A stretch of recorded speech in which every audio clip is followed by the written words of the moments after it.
میں نہایت ہی ادب و احترام کے ساتھ محب مکرم حضرت مولانا مفتی سراج الہدیٰ ندوی ازہری دامت برکاتہم سے گزارش کرتا ہوں کہ آپ کلمات بابرکات سے ہم سب کو مستفید فرمائیں۔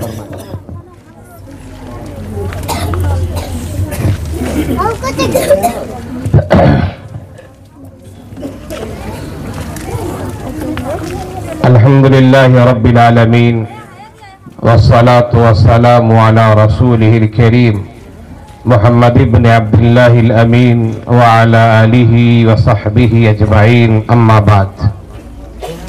مدرسہ احاطہ کے ذمہ داران، منتظمین، اساتذہ کرام، اسٹیج پر تشریف فرما علماء کرام اور مہمانان گرامی، کافی دیر سے آپ حضرات بیانات سن رہے ہیں اور دستار بندی کی تقریب بھی آپ نے دیکھی ہے۔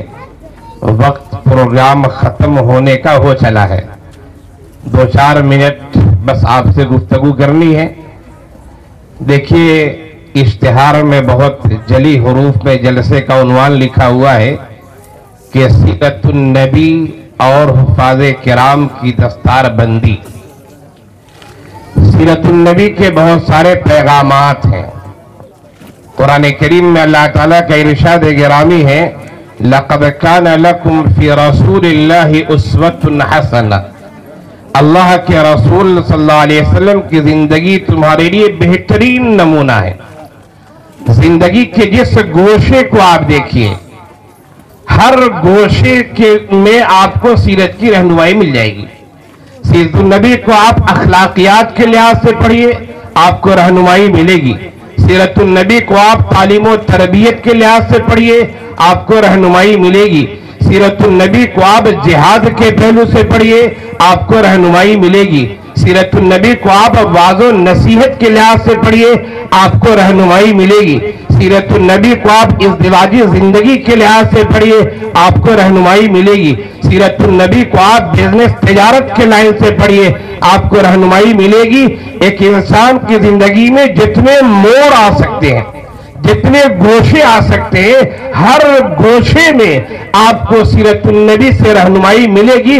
شرط یہ ہے کہ ہم سیرت کو پڑھیں اور صحیح رہنمائی حاصل کریں۔ یہ جو مدرسہ ہے جس کی سالانہ جلسے میں ہم اور آپ یہاں بیٹھے ہوئے ہیں، اس مدرسے کا اور ان جیسے لاکھوں مدرسے کا یہی پیغام ہے کہ آپ اپنے آپ کو سیرت النبی کے موافق بنانے کی کوشش کریں۔ مدرسہ یہ نہیں کہتا ہے کہ آپ اپنے سب اولاد کو عالم حافظ قاری بنا دیں۔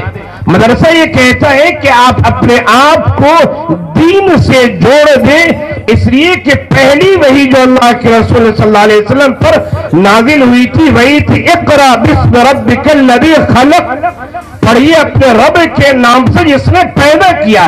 کیا پڑھا جائے؟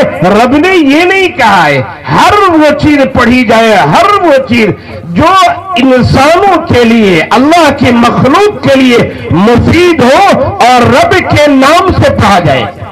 اسی کو اکبر الہ آبادی نے کہا تھا، تم شوق سے کالج میں پڑھو، پارک میں پھولو۔ تم شوق سے کالج میں پڑھو، پارک میں پھولو، جائز غباروں پہ اڑو، چرخ پہ جھولو، بس ایک سخن بندے عاجز کا رہے یاد، بس ایک سخن بندے عاجز کا رہے یاد، اللہ کو اور اپنی حقیقت کو نہ بھولو۔ یہی مدرسے کا پیغام ہے، ہر دینی ادارے کا یہی پیغام ہے۔ تم بڑے سے بڑے تاجر بن جاؤ، مبارک ہو۔ تم بڑے سے بڑے IAS افسر بن جاؤ، IPS افسر بن جاؤ، مبارک ہو۔ تم بڑے سے بڑے قائد بن جاؤ، سیاسی رہنما بن جاؤ، مبارک ہو۔ لیکن اللہ کی حقیقت کو مت بھولو، اور تمہیں دنیا میں کیوں بھیجا گیا ہے اسے مت بھولو۔ جس دن تم اسے بھول جاؤ گے، دنیا تمہاری سنور جائے لیکن آخرت تیری نہیں سنور سکتی ہے۔ آخرت کے سنورنے کے لیے اس بات کو ہمیں مد نظر رکھنا ہے کہ ہمیں سیرت النبی کے پیغام کو لینا ہے اور اپنے آپ کو اللہ سے جوڑنا ہے، اور ہماری تخلیق کا پیدائش کا مقصد کیا ہے اس مقصد کو سمجھنا ہے۔ مدرسہ یہی تعلیم دیتا ہے آپ کو، مدرسہ یہ کہتا ہے آپ کو، کسی شاعر نے کہا تھا یہ مدرسہ ہے تیرا میکدہ نہیں ساقی، یہاں کی خاک سے انسان بنائے جاتے ہیں۔ اللہ تعالیٰ ہم سے بہترین انسان ہونے کا مطالبہ کرتا ہے۔ مدرسہ یہی کہتا ہے آپ سے، آپ جس لائن میں رہو لیکن آپ بہترین انسان رہو، اللہ کی حقیقت کو سمجھو، اور تمہیں دنیا میں کیوں بھیجا گیا ہے اسے سمجھو۔ جب اسے سمجھو گے تو آخرت کے لیے فکر مند ہوگے، نہیں سمجھو گے آخرت کے لیے فکر مند نہیں ہوگے، پتہ نہیں موت کس حالت میں ہوگی۔ تو یہ جو بات میں نے کہی، مدرسے کے پیغام کو سمجھیے، اپنے آپ کو دینی اداروں سے جوڑ لیجئے، اپنی حقیقت کو پہچان لیجئے، اللہ سے تعلق مضبوط کیجئے، ہر چیز پڑھیے لیکن رب کے نام سے پڑھیے، انسانوں کے فائدہ پہنچانے کے لیے پڑھیے۔ جو باتیں کہے گی اللہ عمل کی توفیق دے، وما علینا الا البلاغ۔